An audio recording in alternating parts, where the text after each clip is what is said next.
Welcome to Wrong Time Watch. My name is Kevin, and today we have, obviously a watch unboxing. This is a tour watch from the Random Rob Discord group.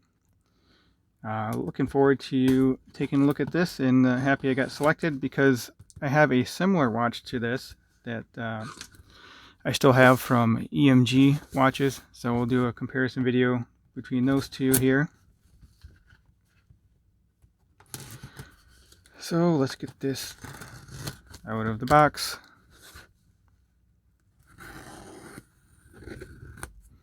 Hopefully that was enough to get it open.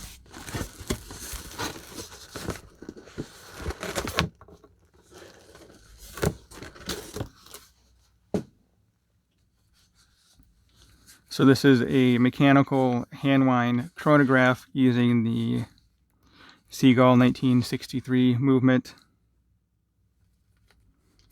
So if you were to purchase one of these, it looks like it comes with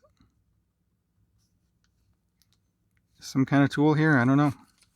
I'll look up the watch on the website, and I'll leave a link to that in the description. So a leather strap with a deployant clasp. Looks like leather.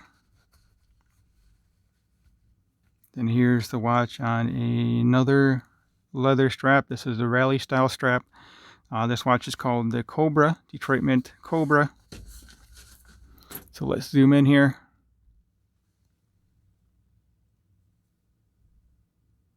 Yeah, it looks kind of similar. The dial layout similar. It has the same movement as the other watch, but the case is different. So look forward to spending some time with this.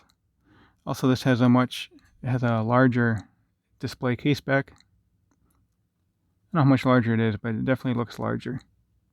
So you can see more of that gorgeous movement.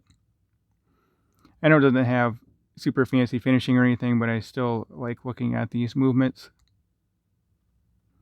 This one does have the swan neck regulator. That's this guy up here. Something to point with. That's this guy right here, swan neck regulator. So that's cool. Let's get this wound up. So we'll do it this way. So you see the gear underneath this gold one is spinning as I wind it up. There we go.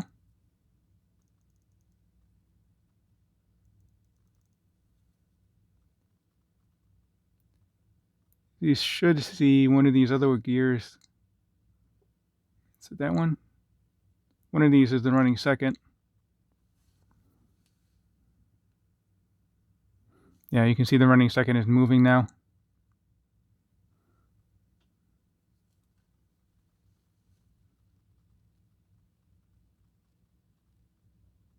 Okay, it is turning now. I don't know if it was turning earlier or not. I thought it, well, whatever. It's moving now, and you can see the balance spring is moving.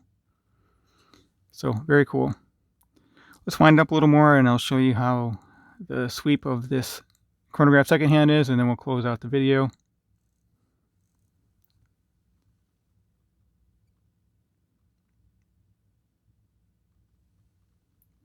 Yeah, I don't know about the Cobra on here. So anyway, let's wind up a little bit more, and then we'll use the pusher up here at the top to start the movement.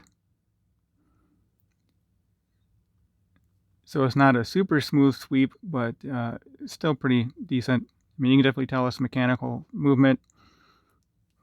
And that's 4 beats per second versus 6 beats per second on a Seiko SKX, or 8 beats per second on your typical Swiss ETA movements.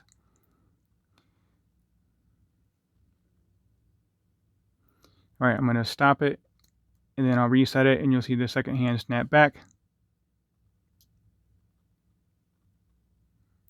It's a little bit different feeling than the other one, but it still works. Anyway, let me get this on wrist, and we'll close out the video. It's a nice fabric case that comes in there. I'm not even sure what the price of this is. These holes are kind of large, but I guess they kind of need to be for that larger tang. Okay, the signed buckle as well, Detroit Mint.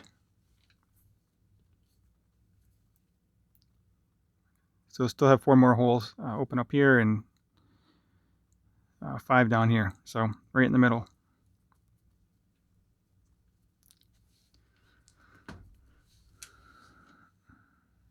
So there we go on my 6.5-inch wrist.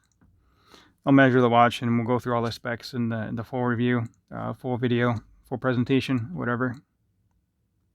So let me know what you think of this watch. Does have a box. I'm assuming that's a box dome. Yeah, this got to be sapphire. It feels cold to the touch.